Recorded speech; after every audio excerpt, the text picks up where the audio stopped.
Woman accused of killing and dismembering a Green Bay man will remain behind bars on a $2 million cash bond. Taylor Schabusiness' defense attorney asked for a bond reduction. The judge denied it this afternoon. The judge also walked through some other motions filed on both the defense and the prosecution's part.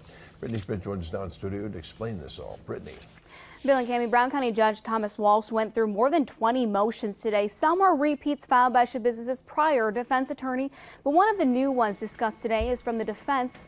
Schabusiness' attorney asked the judge to prohibit the prosecution from participating in voir dire, which is part of the jury picking process. The judge says he has never been asked to rule on this before. Usually both sides are involved, but he will look into it.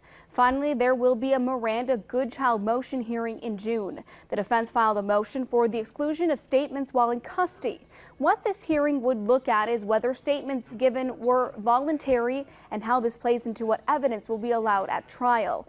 The judge is expecting to get DVDs of Schabusiness throughout her time in custody to review prior to the hearing. Those will be sealed. Here's why. And the public has a right to know. On the other hand, Mr. Saunders alluded to it, and Mr. Freilich is well aware also. We want to make sure we have a jury who hasn't already been hearing evidence that this court might exclude, or that isn't being explained in a way that is appropriate.